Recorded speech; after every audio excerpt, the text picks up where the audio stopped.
Hi friend, তো চলো আজ তোমাদেরকে দেখাই আমি আমার ছোট্ট একটি ছাদ বাগান। তো দেখতেই পাচ্ছ ডালিয়া গাছ, এটা ডালিয়া গাছে অসংখ্য কুড়ি ধরেছে।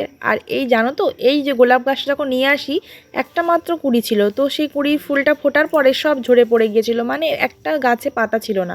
কিন্তু আবার মনটা খুব খারাপ হয়ে যেতে বর বললো যে আবার হবে। তো দেখো সত্যি সত্যি অনেক কুড়ি ধরেছে। আর এটা হাজারি গোলাপ, এটাই তো হয়েই যাচ্ছে অসংখ্য। আর এটা তো বুঝতেই পারছো চন্দ্রমল্লিকা।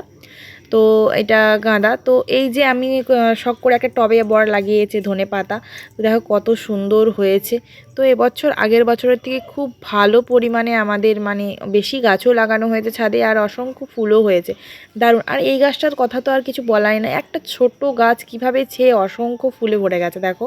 আর প্রচুর, আমি তো অনেক ফুল রোজ রোজ তুলে তুলে পুজো করে নিই। আর এইটা দেখো, এই ডালিয়াটা মনে হচ্ছে প্রচণ্ড বড় হবে। তোমাদেরকে বড় হলে অবশ্যই একটা ক্লিপ অবশ্যই দেখাবো ছবি তুলে। আর এটা দেখো রেড কালারের চন্দ্রমল্লিকার, এখানে পিঙ্ক কালারের অনেকগুলি হয়েছে। তো দেখে নিলে কেমন লেগেছে অবশ্যই জানিও। আর আগের দিন তোমাদেরকে দেখিয়েছিলাম ভোর 4টার সময় যে ভাইরা পুজো করেছিল, আর এটা হলো পরের দিনই সন্ধেবেলায় সন্ধে আরতির সময়। তো দেখো তোমরা অবশ্যই কিন্তু জানাবে কেমন লেগেছে। তোমাদেরকে প্রত্যেকটা জিনিসই আমি তুলে ধরেছি, দেখিয়েছি যে ঠাকুর তৈরি করা থেকে কাপড় পরানো, সাজানো, মুকুট পরানো, গয়নাগাঠি পরানো সবটাই শেয়ার করেছি। তো পুজোটা কেন বাদ দেবো। তো দেখো ভাই নিজেই ঠাকুর তৈরি করেছে, আর এটা হলো আমার ভাই এই ঠাকুরটা মেনলি তৈরি করেছে। আর আরও যে ভাইগুলো আছে তারা হেল্প করেছে। তো দেখো কত সুন্দর ওরা নিজেরা ঠাকুর তৈরি করেছে। আবার দেখো ভাই নিজেই পুজো করছে। আর তোমাদেরকে বলেইছি যে ভাই হচ্ছে আরও দুটো বাইরে পুজো করতে যাবে, তাই বাড়ির পুজোটা আগে ভোর ভোর সেরে নিয়েছিল। তো দেখো তারপরে সন্ধেবেলা সব কাজ মিটিয়ে এবার দেখো সেই সন্ধে আরো করতে বসেছে, পুজো সন্ধ্যের পুজো। তো তোমাদের কেমন লেগেছে অবশ্যই জানিও। আমি তো যেতে পারলাম না এবছর, তো নিশ্চয়ই পরের বছর যাব। তো চলো পরের দিন সকালে দেখো আবার পুজো করতে ভাই বসে পড়েছে। পরে আর আমি তো যেহেতু যেতে পারিনি, আমাকে সব কটা ছোট ছোট ভিডিও করে আমাকে পাঠিয়েছে ভাইরা, ছোট ছোট ক্লিপ পাঠিয়েছে সব কিছু। আমি খুব মিস করেছি, যেতে পারিনি। তো কি হয়েছে, এবছর যেতে পারিনি, পরের বছর নেক্সট ইয়ার অবশ্যই যাওয়ার চেষ্টা করব। জানি না কবে যেতে পারবো, অবশ্যই যাব। তো দেখো এখানে হোম করছে ভাই।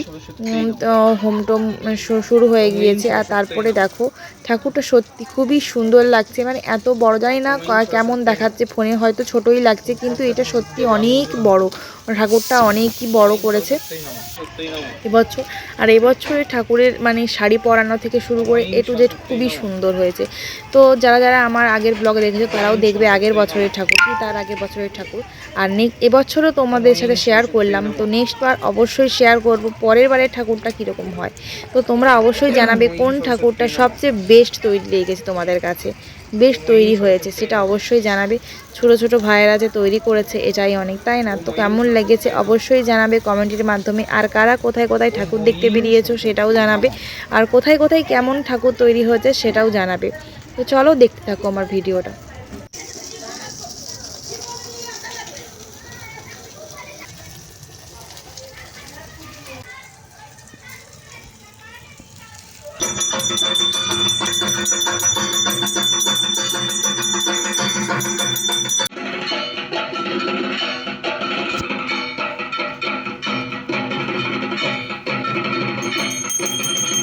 তো দেখো এটা লাস্ট দিনের ভিডিও, বিসর্জনের ভিডিও। তো দেখো এখানে বোন ধুনো দিচ্ছে, আর এখানে সবাই আছে যারা মানে ভাইরা সবাই আছে, তাদের ছবি তোলেনি ওরা।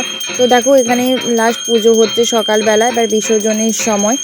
তো এবছর তো পুজোটা আমার একদমই খারাপ গেছে, কারণ আমার নিজেরও শরীরটা ভালো ছিল না, তাই কোথাও বেরোতে পারিনি। তারপর বরেরও সময় হয়নি সেভাবে কোথাও নিয়ে যাওয়ার। রাতের দিকে একটু বেরিয়েছিলাম, তবে সেভাবে নয়। প্রত্যেক বছর যেভাবে উৎসাহ থাকে সরস্বতী পুজোয় কী শাড়ি পরবো, কীভাবে কোথায় ঘুরতে যাবো, কার সাথে ঘুরতে বেরোবো, কীরকম সাজবো, সেই রকম এবছর তো আর মানে সেভাবে হলো না। তো আগের দিনগুলো খুব মিস করছি, ছোটোবেলায় যেভাবে আমরা কাটাতাম সরস্বতী মানেই পুজো মানেই মায়ের শাড়ি, কোন শাড়িটা পরবো মা একটা জিজ্ঞাসা করা। তো দিন দিন কোথায় যেন সব কিছু হারিয়ে যাচ্ছে। তো যাই হোক, বড় হচ্ছি, দায়িত্ব বাড়ছে, সব কিছু চাপ বাড়ছে।